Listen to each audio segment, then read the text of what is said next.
ফকির তুমি বাদশা বানাও তোমারই দয়াতে, বাদশা আবার ফকির বনে তোমারই ইশারাতে, ঠিক না? ফকির তুমি বাদশা বানাও তোমারই দয়াতে, বাদশা আবার ফকির বনে তোমারই ইশারাতে। যখন খুশি নাও গো কেরে, যখন খুশি নাও গো কেরে, মাখলুকাতের প্রাণ দিবানিশি তোমার দয়ায় গাই যে মধুর গাহান, তোমার দয়ায় দিবানিশি গাই তোমারই গাহান। হে দয়াময় রহিম রহমান, হে দয়াময় রহিম রহমান, দিবানিশি তোমার দয়ায় গাই যে মধুর গাহান, তোমার দয়ায় দিবানিশি গাই তোমারই গান। একটু জোরে কন্যা আল্লাহু আকবার। আরে আমার আব্বা জান আল্লাহ জানায় দেয়, আল্লাযীনা ইউনফিকুনা ফিস সাররাই ওয়াদ দাররাই ওয়াল কাযিমিন ওয়াল গায়য ওয়াল আফিনা আনিন নাস। এই তিন কাজের ভিতরে এক নাম্বার আল্লাহ বলেন যারা সচ্ছল এবং অসচ্ছল। একটা তাফসীরের ভিতরে এসেছে আল্লাহ তাআলা বলেন যারা সচ্ছল এবং অসচ্ছল। আরেক তাফসীরের ভিতরে দেখলাম আল্লাহ বলতেছেন সুখে এবং দুঃখে যারা আল্লাহর রাস্তায় খরচ করে, আল্লাহর রাস্তায় ব্যয় করে, আল্লাহর রাস্তায় দান করে। আল্লাহ বলেন আমি আল্লাহ এই সমস্ত বান্দাদেরকে অত্যন্ত বেশি পরিমাণে পছন্দ করি। জোরে কোন সুবহানাল্লাহ। আল্লাহ কথা বলেছেন একটা, তিন শ্রেণীর মানুষের এক শ্রেণীর কথা বলেছেন, কিন্তু এখানে শ্রেণী করেছেন দুইটা, সচ্ছল এবং অসচ্ছল। শুধুমাত্র সচ্ছলদেরকে বলেন নাই, অসচ্ছলদেরকেও বলেছেন। শুধুমাত্র সচ্ছলদেরকে যদি আল্লাহ বলতেন তাইলে অসচ্ছলদেরকে আল্লাহ দূরে ঠেলে দিতেন। শুধুমাত্র সুখীদেরকে যদি আল্লাহ বলতেন তাইলে দুঃখীরা কোথায় যাইত?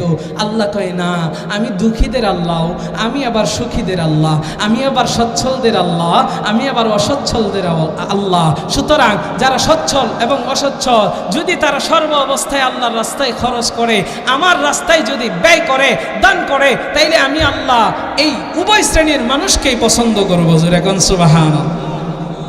গরিবরা অনেক সময় কয় আল্লাহ আমগরে পছন্দ করে না, এই জন্য গরিব বানাইছে।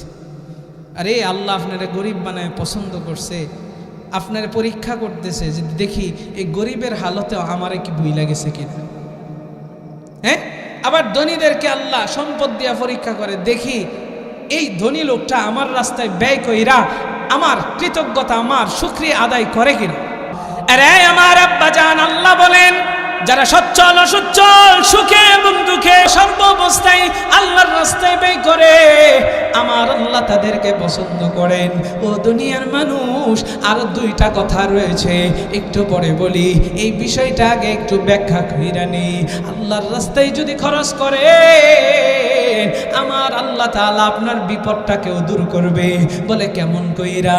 আমার নবী, মায়ার নবী, রহমতের নবী, সরকারে দো আলম নবী জানায়, ও দুনিয়ার মানুষ, as-সাদকাতু তারুদ্দুল বালা, দান সদকা বালা মুসিবতকে দূর কইরা দেয়।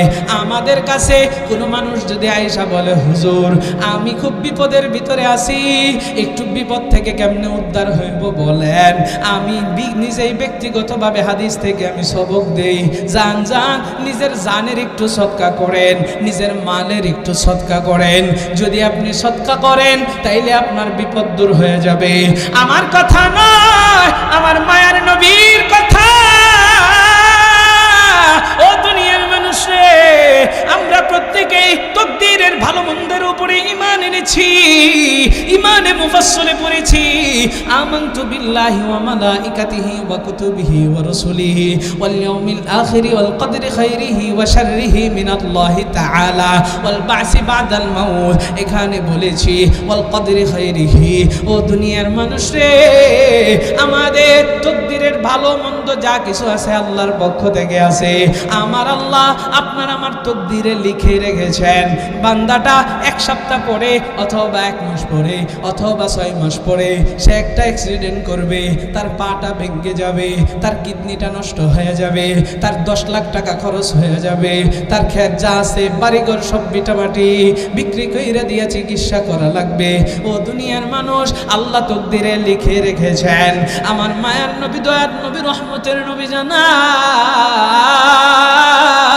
ওই বান্দাটা যদি আল্লাহর রাস্তায় খরচ করে, আল্লাহর রাস্তায় যদি যদি দান করে আর সদকা করে, আমার আল্লাহ ওই যে 6 মাস পরে তার পাওটা ভাঙ্গা যাইতো গাড়ির তলে পইরা, 6 মাস পরে যে তার কিডনিটা নষ্ট হইতো, অনেক টাকা নষ্ট হইতো, চিকিৎসার জন্য 5 লাখ 10 লাখ খরচ হইতো, বিশাল বড় একটা বিপদ তার তকদিরে ছিল, আমার আল্লাহ এমন খুশি হয় ওই যে 6 মাস পরে অ্যাক্সিডেন্ট হবে, এই অ্যাক্সিডেন্টটাকে আল্লাহ দূর কইরা দেয়।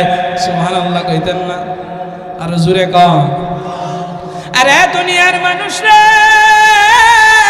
আল্লাহর কাছে ফেরেশতারা জিজ্ঞাসা করে, ওগো রব্বে কাবা, এই দুনিয়ার ভিতরে আপনি সবচাইতে শক্তিশালী কি বানাইছেন?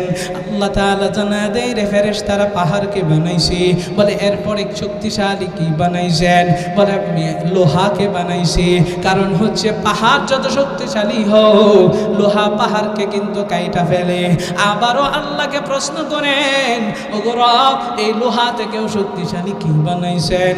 আল্লাহ জবাব দিয়া জানায়, এই লোহা থেকেও শক্তিশালী আমি আগুনকে বানাইছি।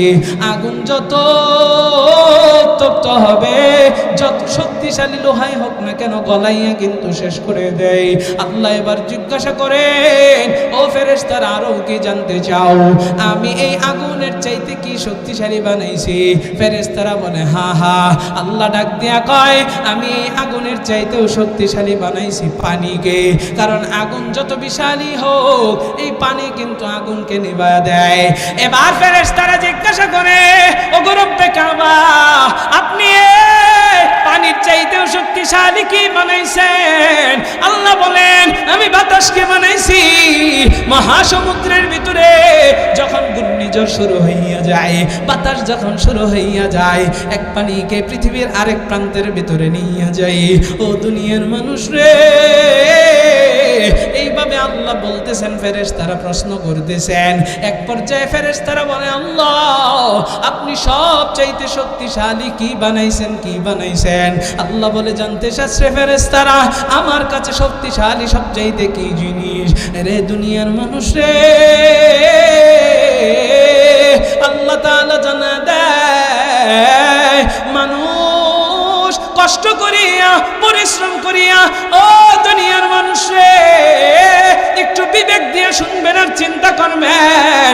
আল্লাহ বলেন, মানুষ কষ্ট করিয়া পরিশ্রম করিয়া মাথার ঘাম পায়ে ফেলাইয়া তার যে হালাল রুজিটা উপার্জন করে, যে টাকাটাকে ইনকাম করে, ও দুনিয়ার মানুষ, এই টাকাটা আমি আল্লাহর রাস্তায় যারা খরচ করে, ইনকাম থেকে কিছু টাকা হলেও আমার রাস্তায় ব্যয় করে, আমি আল্লাহ তার এই টাকা, এই দানটাকে বড় শক্তিশালী করে বানাইছি। জোরে কোন সুবহানাল্লাহ।